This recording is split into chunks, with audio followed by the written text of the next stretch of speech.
Pementasan teater program pendidikan bahasa Indonesia 2019D yang berjudul Liang, karya Putut Bukhori, adaptasi cerpen dari Indah Tranggono.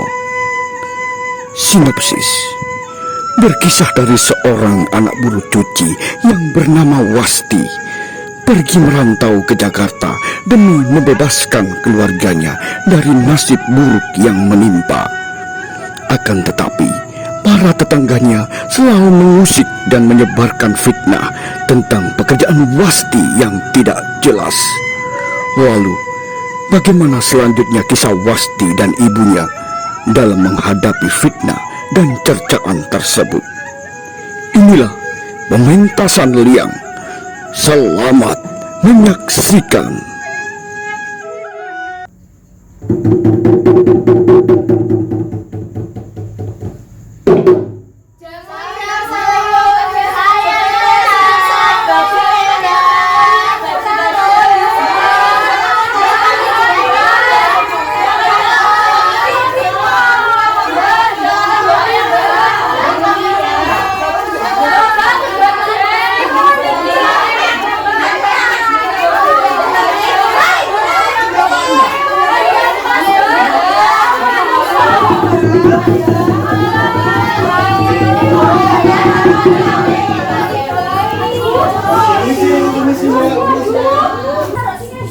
Taruh sini ya, Mbak ya. Iya.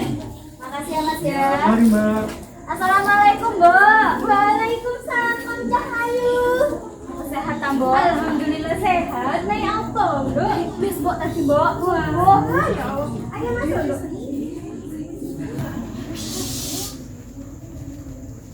Lah ini, biar gosip kita minggu ini. Baru datang dari ibu kota, loh. 6 bulan yang lalu bawa TV, kipas angin, kulkas, bela-bela. Sekarang kok bawa mesin cuci. Apa sih sebenarnya pekerjaan Wasti itu? Apalagi kalau bukannya itu pekerjaannya. Tahu sendiri toh? Yang itu apa maksudnya? Yang itu tuh. Pekerjaan apa lagi, Dek Karti? Kalau bukan yang itu tuh.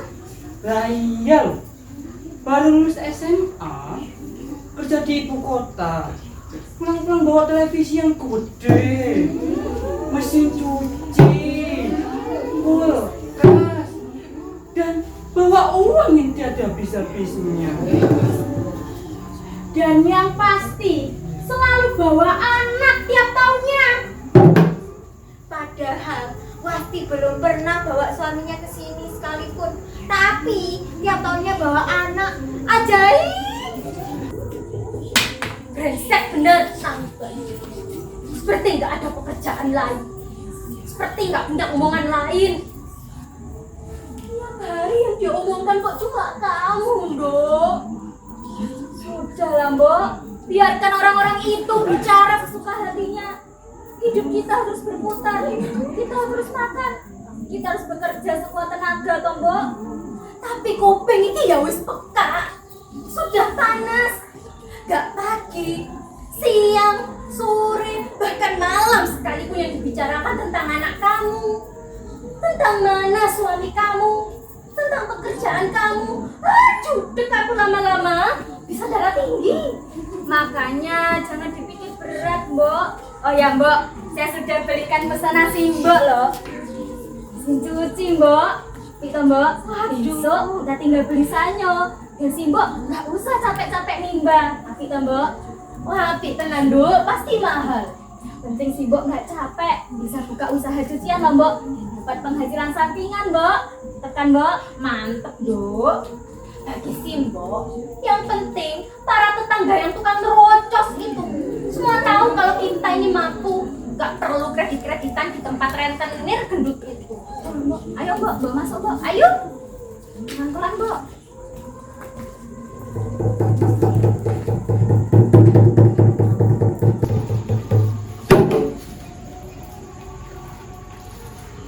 Waduh, yang baru bisa beli mesin cuci. Yang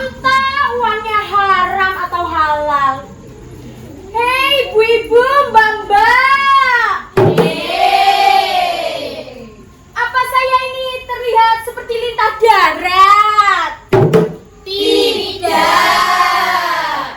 Seperti tekan cekik uang rakyat? Tidak toh? Tidak. Tidak mirip.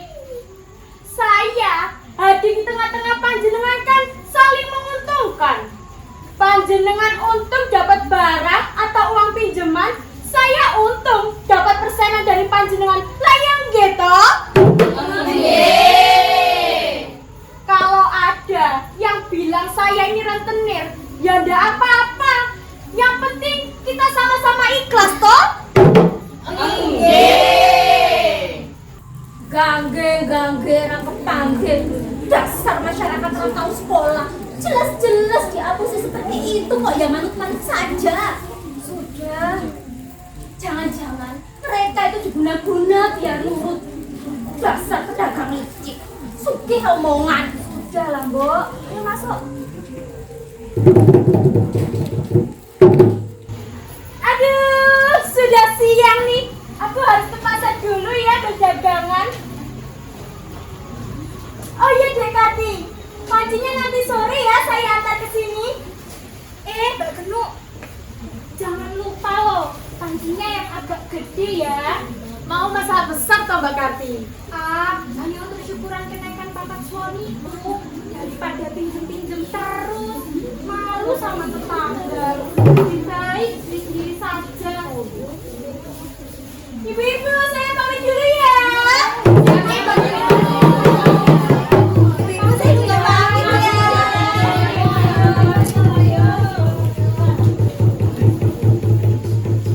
Pamit ya.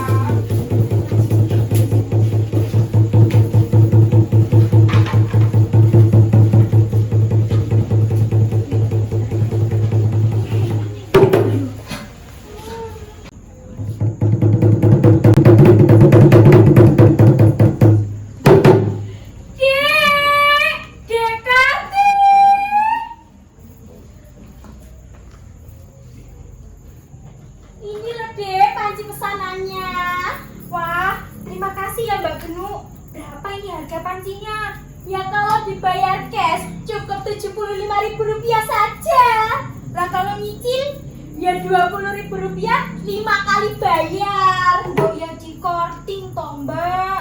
Wes gampang Dek, ntar saya korting 5.000. Oh ya 10.000. Ya wes lah Dek, sama langganan boleh lah. Dek Putri, suamimu sudah pulang belum? Belum, hari ini ada lembur. Maklumlah Mbak, makin tinggi jabatannya, makin banyak pekerjaannya. Nanti mungkin pulang jam 9 malam. Hati-hati loh. Hati-hati gimana toh Mbak? Ya hati-hati saja. Zaman sekarang ini banyak loh wanita yang tidak bersuami yang suka merenggut suami orang.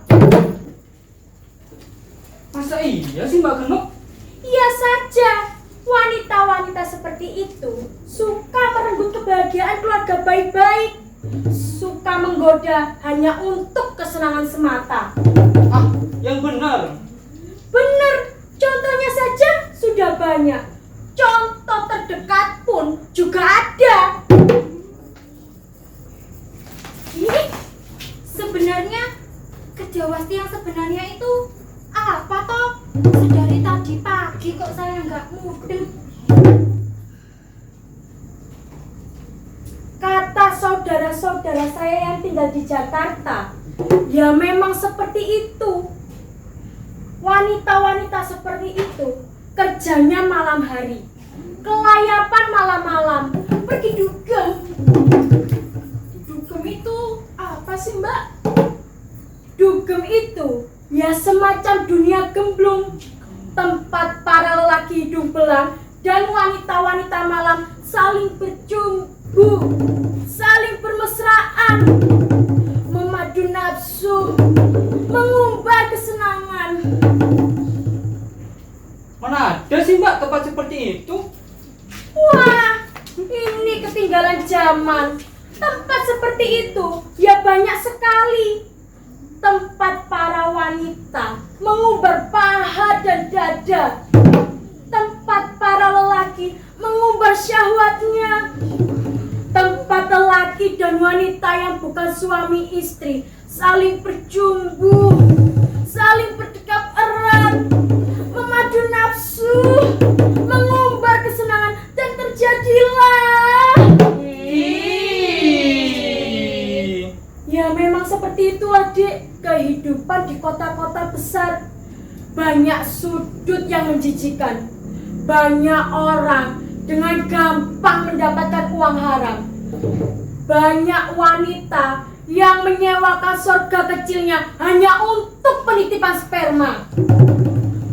Pokoknya amit-amit jabang bayi lah. Makanya hati-hati dengan suamimu. Kalau suamiku Mas Jono nggak bakalan seperti itu, Mbak. Aku percaya kalau suamimu tidak begitu. Tetapi awas loh, virus wanita penggoda zaman sekarang sudah masuk desa dan kampung. Yang bener, Mbak. Jangan nakut-nakutin loh. Kamu itu dibilangi kok nggak percaya. Pasti saja yang baru beberapa tahun kerja di kota sudah bisa beli TV, kulkas, mesin cuci, dan seabrek barang lainnya. Kalau kerjanya bukan ngangkang, apa ayo? Dasar rentenir gendut, sukanya bergunjing, berburuk nasib orang. Memangnya apa pedulimu dengan kemiskinan kami? Memangnya apa perhatianmu dengan kehidupan kami? Mau hidup enak sebentar saja, sudah diomongin terus tiap hari. Emangnya kamu itu malaikat yang gak punya cacat? Jangan sok suci lah. Sudahlah, Nduk. Nasib kita ini memang buruk. Tapi aku yang gak terima jika diomongin terus seperti itu. Biar aku sumpah mulut rantan diriku dengan tai babi.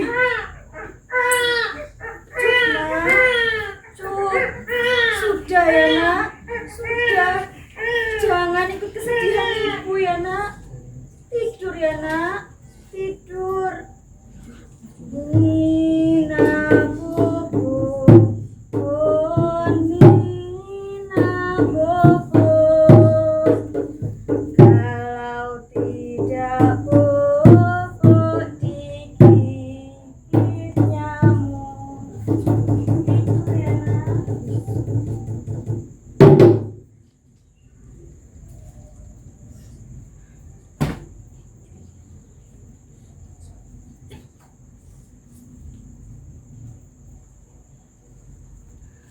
Mungkin semua nasib buruk ini adalah kesalahanku. Dok, aku dulu memang primadona ketoprak keliling yang pernah menuai decak kagum dan tepuk tangan. Namun kenangan itu tak lebih dari sayatan silet yang melintas-lintas hati Simbo. Apa yang Simbo bicarakan? 24 tahun yang lalu, sehabis kelahiran, aku berharap mampu menutup lembaran hidup yang kelam. Cita-citaku sederhana, hanya ingin membebaskan kamu dari nasib buruk yang meringkusmu. Ditinggalkan laki-laki setelah ia menanamkan gumpalan darah dan janin di perutmu, dan kemudian mengandung kamu, Wasti, hingga kamu lahir dan tak pernah bisa menyebut kata bapak. Tidak perlu diingat-ingat masa lalu, tidak perlu disebut-sebut nama bapak. Wasti bangga kepada Simbo yang susah payah membesarkan aku, Mbok. Ancaman itu kini kian mengapu. Seluruh pencarian telah menemui jalan buntu, dan pejantan itu telah menjelma bayangan hitam yang terus mencabik-cabik mimpi Simbo. Sekarang kita hidup cukup kan, Mbok? Tidak perlu diingat-ingat masa lalu yang mungkin menyakitkan hati Simbo. Aku hanya tidak ingin masa lalu itu terulang kepada anakku, kepada cucuku. Aku ingin kalian hidup normal, Dok. Sekarang kita hidup normal kan, Bo?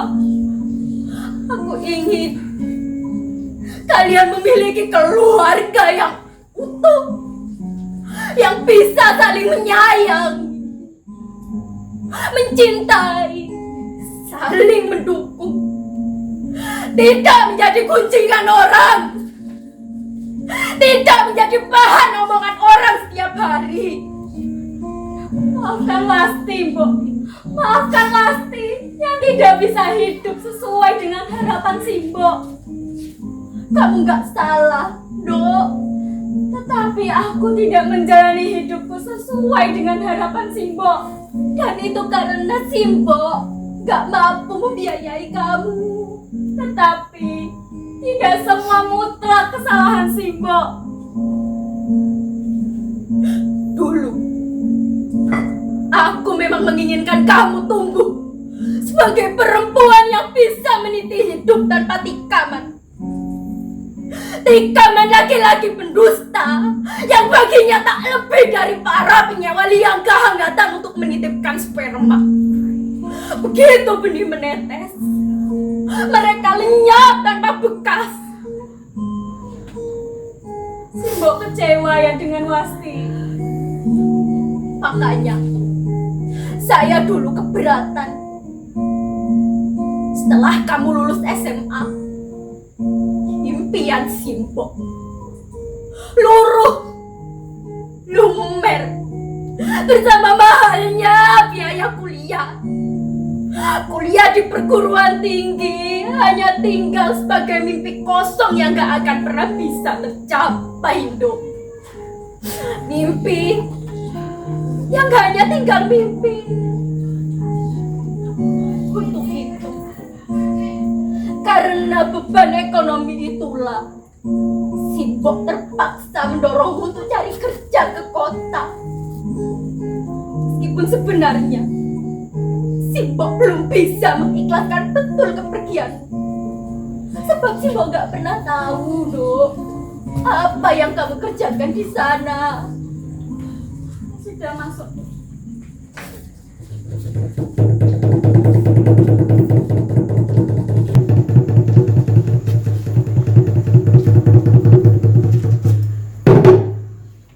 Lantas, yang dikerjakan orang-orang seperti Wasti di Dugem itu kayak gimana toh? Aku jadi semakin penasaran.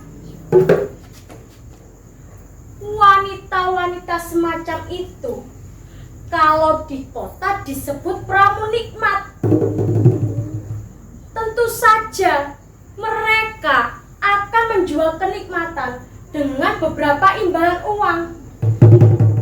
Tubuh mereka terbang ke langit lepas, merasakan tangan kuku tapi lembut yang merenggut tubuh, memeluk rapat hingga tak dapat bergerak, dan sayup-sayup akan terdengar desah.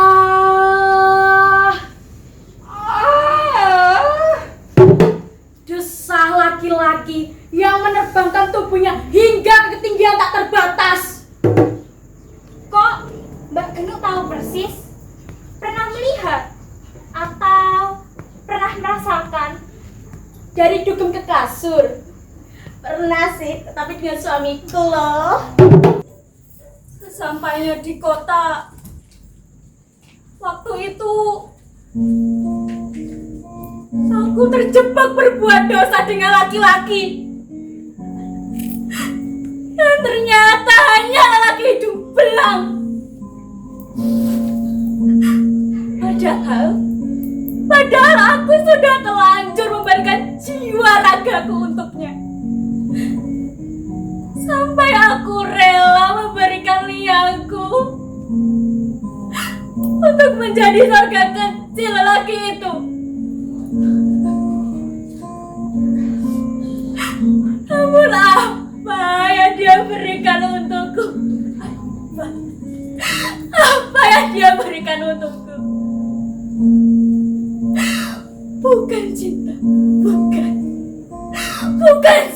dan harapan masa depan, Mbok. Bukan. Ternyata hanya cek uang yang berjumlah jutaan saja, Mbok. Pasti.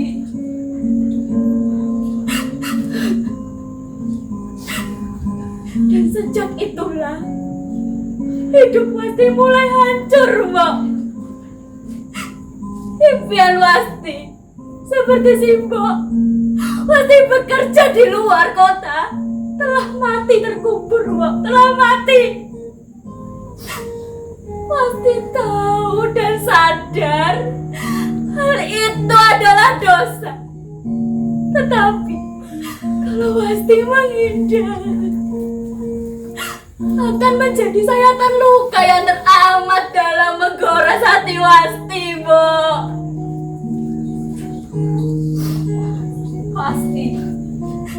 Pasti, biar bagaimanapun engkau tetap anak kebanggaan si Mbokmu, Dok. Dosa Wasti, dosa si Mbok juga penyebabnya. Dan sayatan luka itu benar-benar Wasti alami, Mbok. Benar-benar Wasti alami, Mbok. Benar-benar Wasti alami. Maafkan Wasti, Mbok. Maafkan Wasti yang tidak bisa merubah garis nasib yang telah si Mbok alami dulu. Dan kini harus Wasti alami sekarang, Mbok. Harus Wasti alami sekarang. Maafkan Wasti, ya, Mbok. Maafkan Wasti.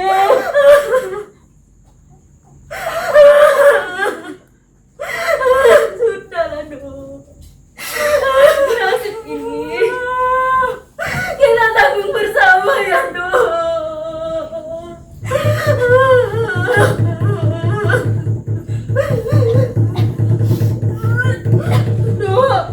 Dok, kamu nggak apa-apa, Dok.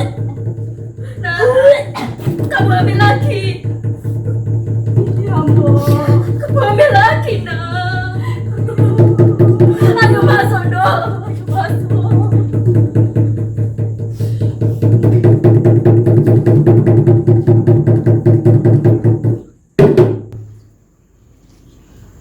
Sudah hampir maghrib. Aku pulang dulu ya, Dek. Cicilannya besok nggak apa-apa. Sedikit lagi, Mbak Genu. Apa wanita-wanita seperti itu tidak takut hamil? Ya tergantung orangnya, Dek Karti. Kalau yang sudah mahir, tentu saja pakai alat kontrasepsi. Tetapi juga ada yang senang kebobolan terus, alias bunting.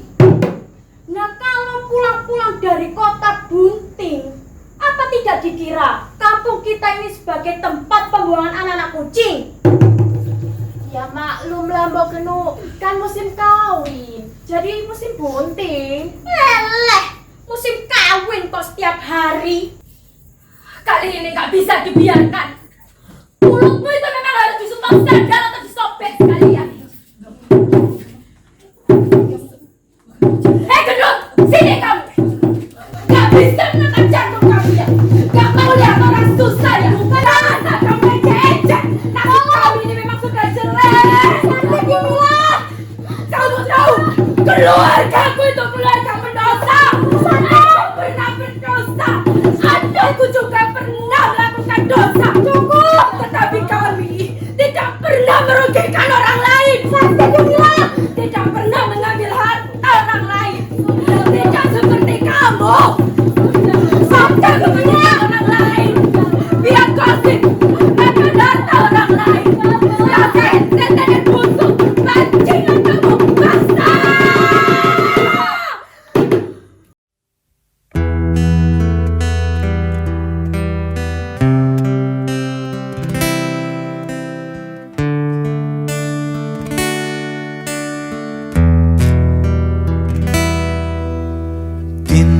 Tino riko sukui wara Tino sing tau riko sayang rasa ngersula ngemuli jero ati, kerasa jero nancep nang dada iki.